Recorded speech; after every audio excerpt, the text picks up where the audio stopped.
NC Pork, raising the bacon, raising the bar.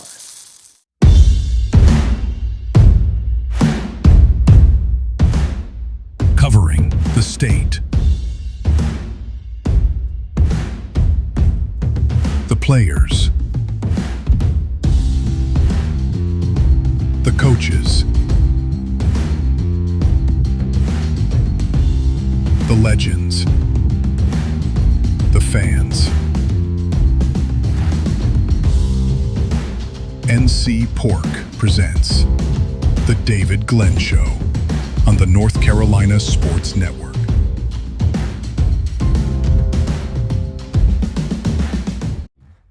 Hi, everybody. Welcome back to the David Glenn Show, now seen and heard exclusively here on the North Carolina Sports Network. Please find more of our on-demand audio, on-demand video, and our daily articles at our fast-growing website, ncsportsnetwork.com.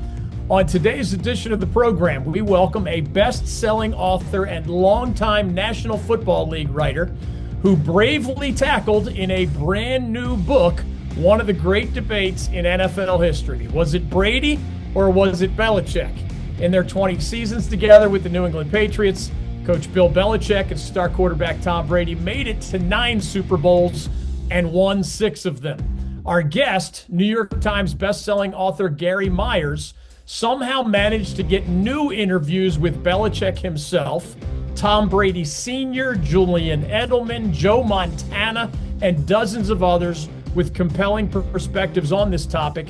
And Gary also interviewed Tom Brady himself many times over many years during his 4+ decades covering the NFL for the New York Daily News, the Associated Press, HBO, and The Athletic, among others. The new book, available everywhere, is entitled Brady versus Belichick, the Dynasty Debate.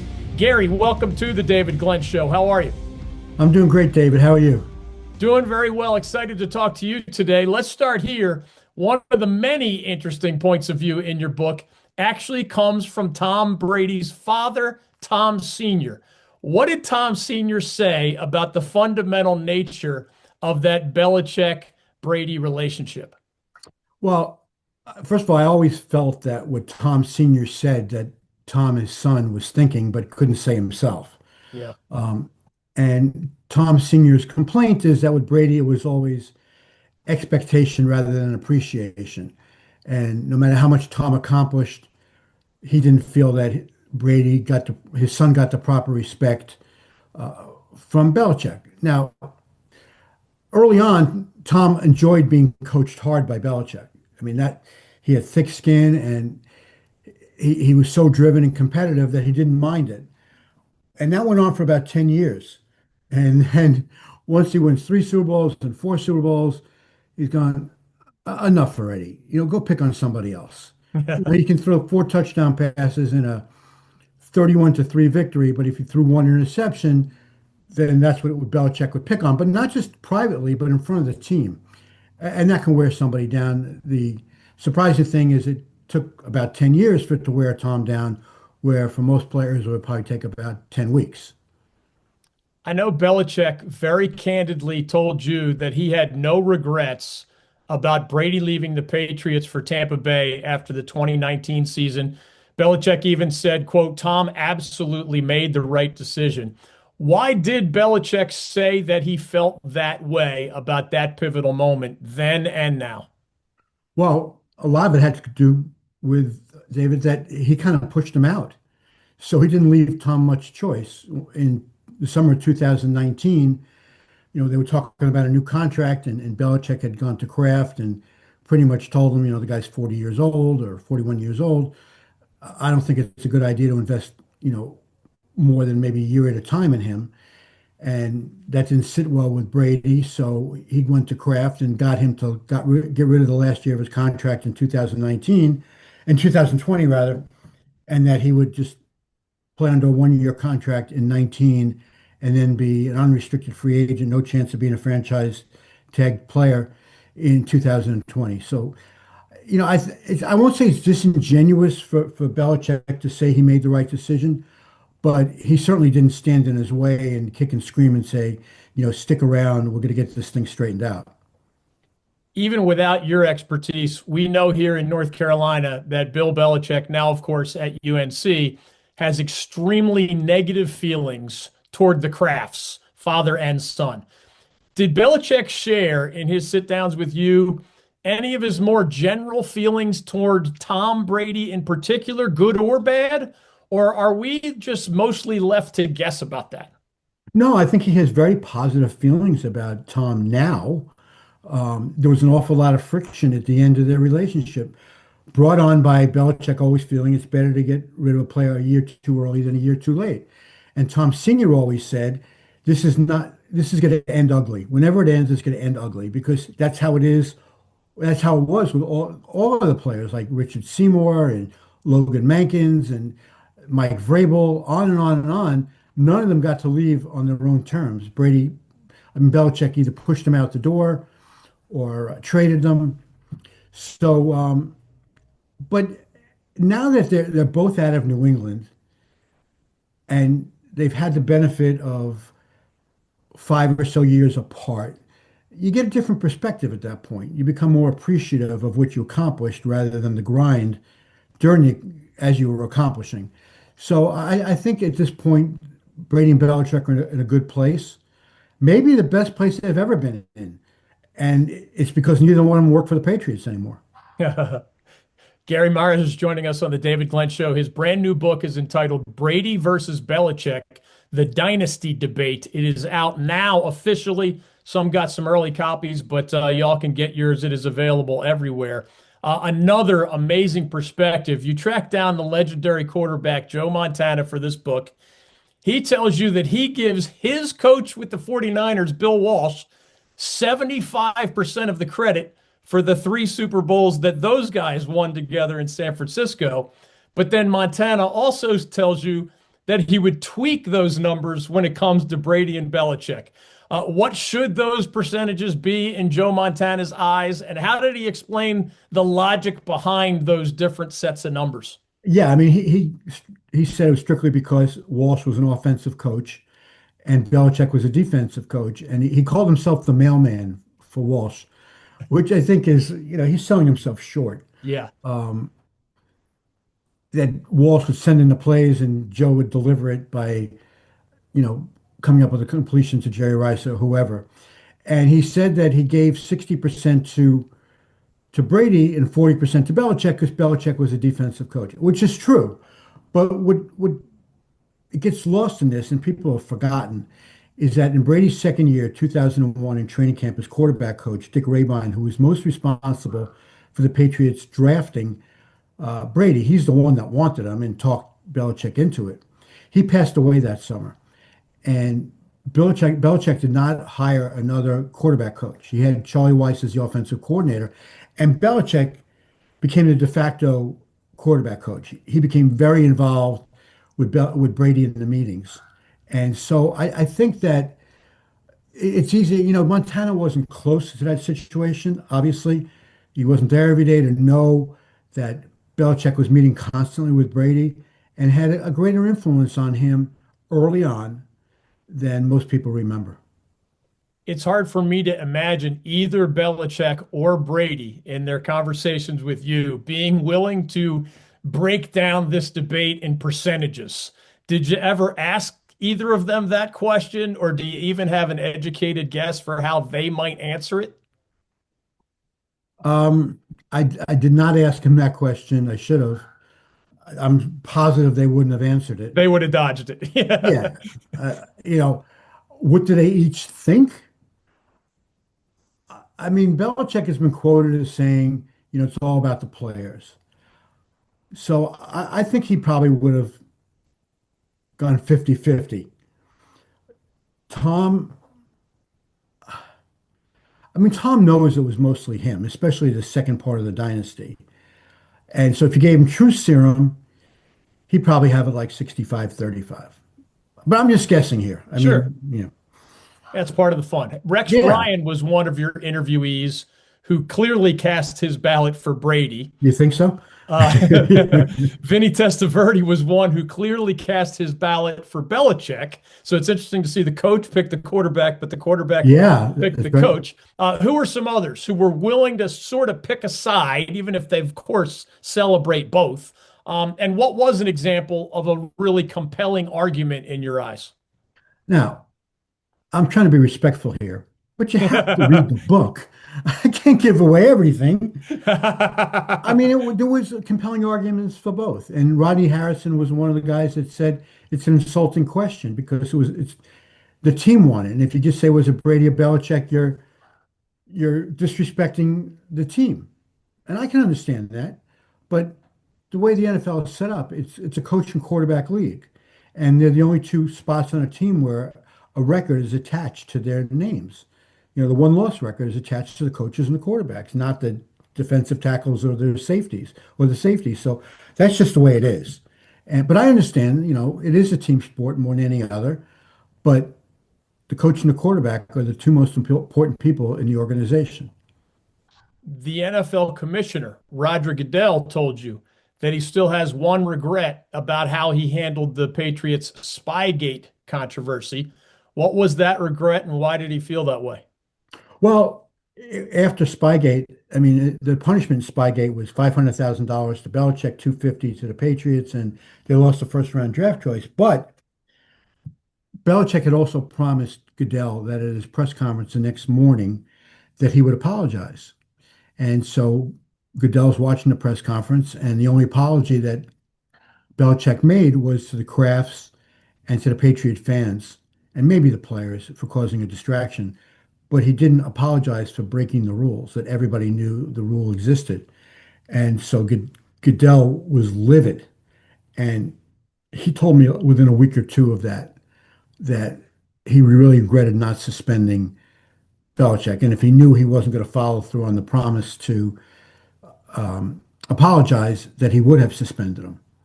So there was a lot of hard feelings as a result of that. I don't know to what degree you dive into either Spygate or Deflategate, but do you personally believe, as a guy who's covered the NFL for not far from a half century at this point, Oh, that don't say either that. of That those makes me feel so controversies old. tarnishes the Patriots in any way? When you say a half century, Sorry, oh my God. almost a half century, Gary. Yeah. Um, well, I 40, think 40 plus is impressive to me, my yeah, friend. yeah. I think that it does tarnish Belichick because he admitted to it, and I've had a lot of coaches tell me that if he was able to decipher the defensive call on one or two plays a game, that could be the difference between winning and losing a game, and if it happens in the Super Bowl, between winning and losing a Super Bowl. So I think there is something to Belichick's reputation being somewhat tainted. Now, that being said, he went on to win as many Super Bowls post Spygate as he did during the Spygate era when it was going on that nobody even knew it was happening.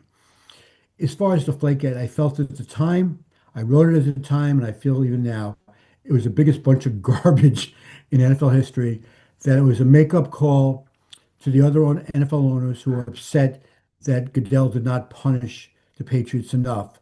So instead, he gets this phony crisis controversy and, and connected the dots on an investigation and said, yeah, he deflated the footballs without any actual proof, and then went ahead and suspended the face of the league for 4 games, which was just dumb, in my opinion. Michael Berard, Managing Director Investments with the Founders Group at Stifel, works with a select group of high net worth individuals and institutions to develop and implement investment plans tailored to their specific objectives and risk tolerances. If you are interested in highly personalized, well-researched guidance and outstanding personal service, you can contact Michael at 984-364-2002. That's 984-364-2002. Stifel Nicholas and Company Incorporated, member SIPC and NYSE.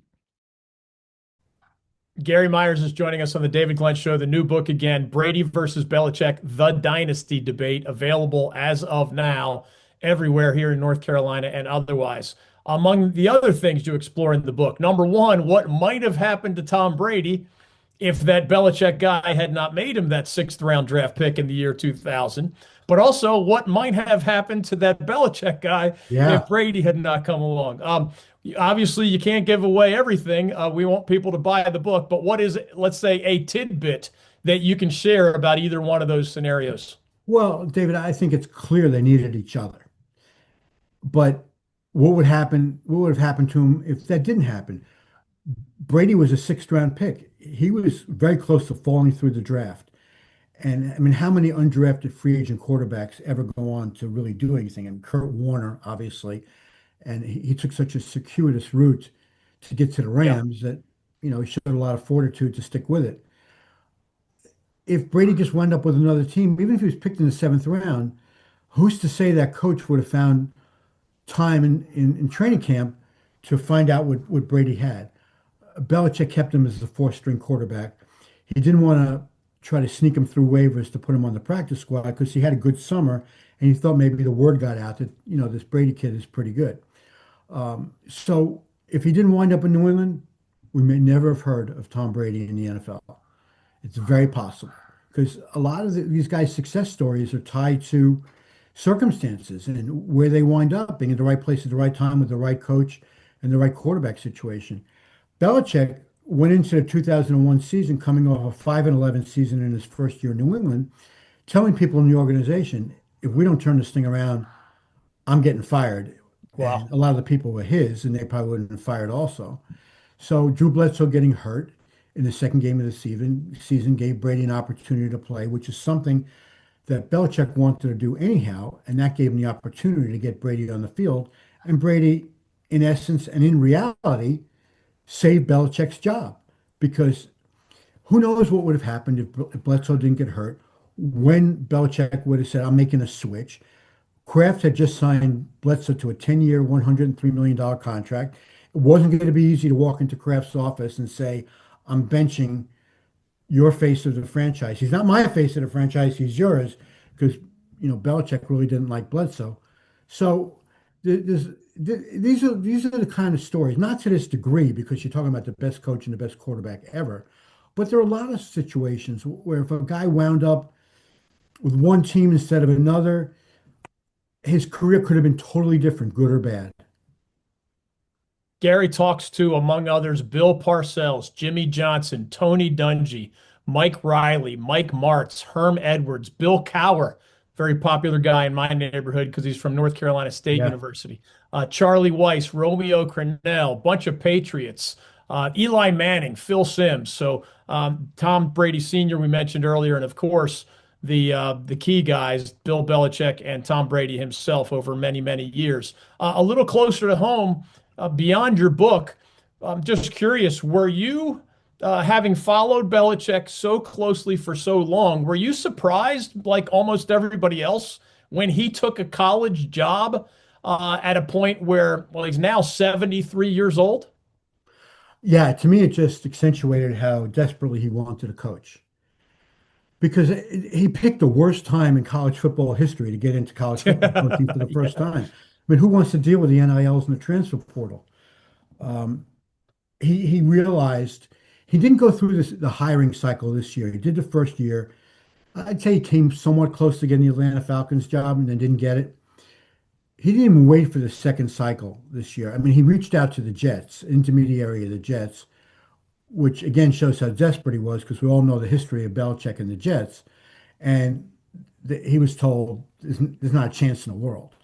And had not gotten any indication from any other team that they were going to seriously consider him or even consider him to be their head coach. And then the North Carolina situation developed, and it was kind of like a bird in the hand that he saw no reason to wait for all the NFL coaches to get fired and then not get any traction where he had the Carolina job in his pocket and he wanted to coach and he knew that if he put Carolina on hold or turned it down, there was a good chance they were going to hire somebody else and not wait for him. And I've never been to the school. I know academically it's a great school. I assume it's a beautiful campus. It's a basketball school. This is an opportunity to try to change that narrative a little bit. and turn it into a football school. And if anybody can do it, it's probably him. But I just don't know if he's going to be able to do it. It's just so much competition now. To keep your own players, the players who are good, you have to desperately try to keep. The ones from the transfer portal, you're fighting Alabama, LSU, Michigan, Ohio State. So who's going to step up and offer the most money? You know these kids are, most part, are going to the highest bidder. So I don't know what the budgets are at all these schools. I mean, it's brutal. I would have to think it's a nightmare being a college coach. I mean, Nick Saban gets out of it. His best friend gets out of it, and Belichick dives into it for the first time. Again, that just shows how much you wanted to coach. Hey, I'm a guy in my 50s, and some of my contemporaries, Tony Bennett at UVA in men's basketball, Dave Clawson at Wake Forest in football, partly because salaries are so high. If they have this moment of clarity in their mid-50s that they want to retire or temporarily retire, they can afford to do it financially. But part of it is, of course, that circus sideshow you just described. Yeah. With NIL and the portal. Putting this new chaotic world aside, when you think of Bill Belichick's wiring as you've gotten to know him, do you have any other reservations, either about dealing with 18 to 23-year-olds rather than often grown men with families who need their job to survive? Or there's some differences between the college game and the pro game and the hash marks and recruiting and all the rest?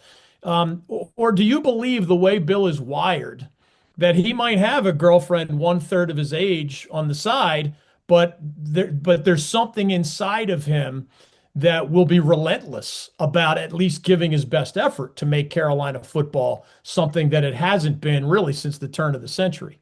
Yeah, David, I don't have any doubt he'll be relentless. Whether he'll be successful is another issue. And it all depends on, can he get a quarterback? I saw the opening game against TCU, and it didn't appear that he had a quarterback. Maybe he's been better the last two games. I haven't really A little better. Yeah. If he can get himself a quarterback and then build the team, I mean, he's got to get like a 5-star quarterback to come there. And if he can do that and then build the rest of the team around that quarterback, then he's got a chance to succeed. But those are big ifs. I don't have the answer to that question. I don't know how an 18-year-old feels, or a 17 or a 16-year-old feels when they're starting to get recruited and Bill Belichick is sitting in the living room. Does that 16 or 17-year-old, or do the parents say, oh my God, it's Bill Belichick. If he's offering you, you got to go. Or they say, this guy's 73 years old. What's he thinking? He's got a 24-year-old girlfriend. She's not much older than you. Is that the kind of example we want the coach to set for my son? I don't have the answers to those questions. All I know is I have two daughters older than Belichick's girlfriend, and I'm speechless.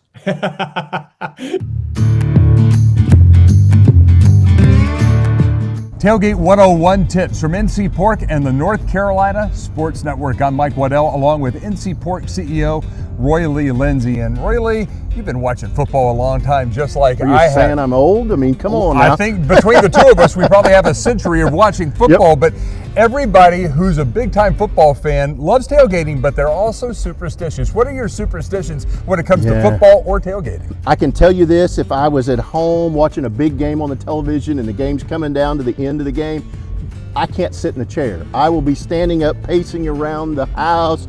I got my beverage in hand, and I'm screaming at the television, and I look like Surrender Cobra on TV. It is just kind of the nature.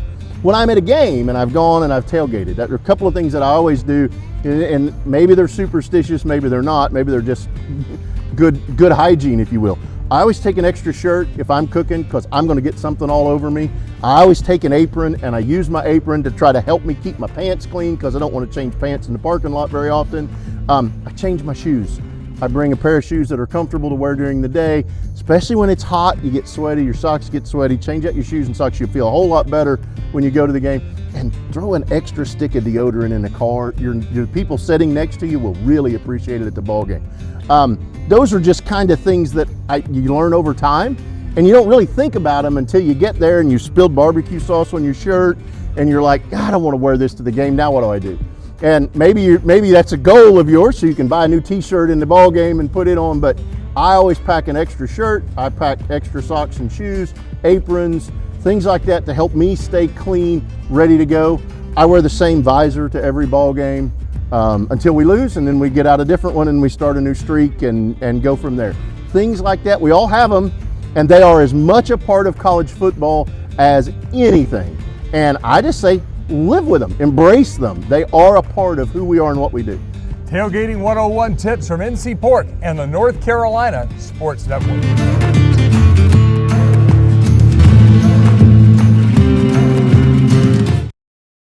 Gary Myers is joining us on the David Glenn Show. Having interviewed him so often, what is your sense of who is the real Bill Belichick guy? The bland, sometimes combative press conference guy who's going to say on to Cincinnati several times, or I've seen him in other settings, maybe even with you, where he just shows like a fun, personable side that you could imagine having a couple of beers with. I mean, can you explain that, having been around him for a long time? Yeah, I mean, I'll tell you, I had an awful relationship with him from, say, 2007 to 2020, because I was very critical of him in the Daily News in New York, where I wrote for nearly 30 years on the Spygate stuff.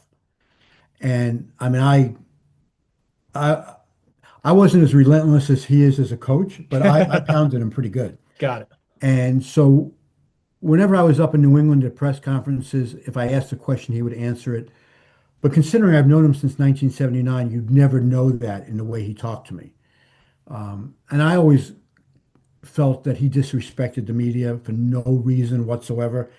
We were just trying to do our jobs, and he was so condescending. Well, anyway, so 2020, this is a couple of days after Brady's last game. They got eliminated by Tennessee in the wild card round. I'm a Hall of Fame voter, and I was named to the Centennial Committee in 2020. We had an expanded class that was going to be inducted that summer. And the initial meeting was about seniors and some contributors and coaches. And so they formulated a Centennial Committee. There were 25 of us. And I was honored to be picked for that committee.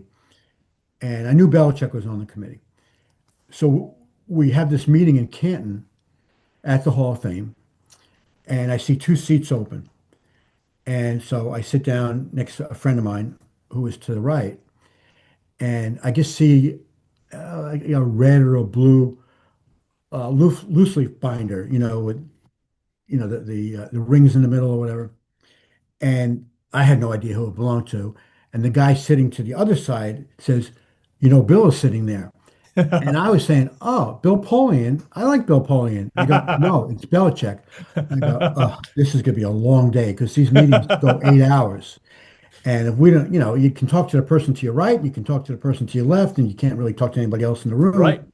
So as Bill was out of the room, he had left his binders there. When he walks back in, I stood up, I put my hand out, I said, Bill, it's good to see you. David, we had the best time. Wow. 8 hours, just kind of chatting back and forth during some of the breaks. Because I had been on the Hall of Fame committee for 10 years at that point, he was asking me a lot of questions about the process, why some guys were in, why some of them weren't. We were considering a lot of the old-time seniors, and nobody knows the history of the NFL better than Belichick. He had gone back and dug up tape of some of these guys that played, in the 30s and 40s. Wow. And so I was asking about that. We just had a nice time. And since that point, we've emailed every now and then. He usually answers my emails, and I always answer his. And so the last time I wrote to him, he didn't answer. And I wrote him back. I said, Bill, everything okay? I hadn't heard back from you. And he says, next time you email me, you should text me first to let me know that you emailed. And I said I would do that if I had your phone number. And he texted me his phone number. Oh, great. And I'm going, Who is this guy? Yeah, really. So the point of the story is people who know him best tell me that's a side of him that exists. I had just never seen it, and now that I've known him, 79, 21, 45 years, I wasn't a math major there. Yeah. For the first time, I really did see it. And about a year later, he emailed me on the morning of his season opener. He was playing a 4 o'clock game. So it might have been 2021 or 22. And he's emailing me because we had named finalists for the coaches or something like that.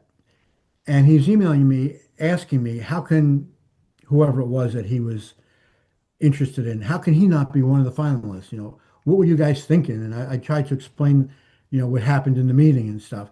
And then after I emailed him, I'm going, guy's opening his season in about 3 hours and he's emailing me about the Hall of Fame class. I thought it was pretty cool, that he was able to multitask a little bit. So I love it. yeah, I would just say this to Carolina fans that I'm just kind of repeating what I said before. If he can get himself a quarterback, he's going to build up the rest of the team.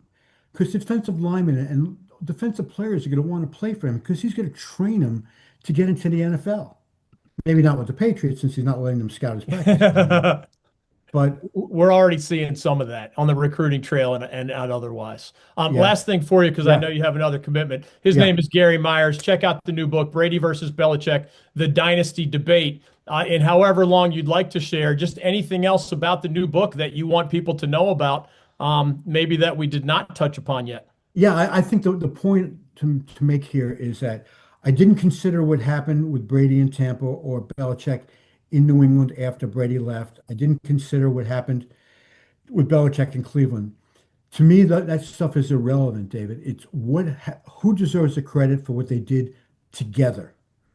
And otherwise, there'd be so much recency bias for Brady that it would be a lopsided debate. But if you just narrow it down to the 20 years together, and they had two distinct dynasties, each of 10 years, where they won 3 Super Bowls in each of those dynasties, and Belichick was certainly a dominant force early on, it's a lot closer than people would think. And a lot of people don't agree with me. They think that you should consider, Brady proved it was all him by going to win a Super Bowl without Belichick. To me, they were each in different circumstances, and it's not part of the comparison, just as far as I'm concerned. Gary got to pick the brains of dozens of former NFL greats, coaches, athletes, and otherwise. He adds his own 2 cents as well. Check out the book, Brady versus Belichick, The Dynasty Debate. Gary, thank you for your time today on The David Glenn Show. David, thanks so much for having me on. I really enjoyed it. So did I. Best wishes with the book, and thanks to all of you across North Carolina and beyond for joining us today on The David Glenn Show, exclusively here on the North Carolina Sports Network.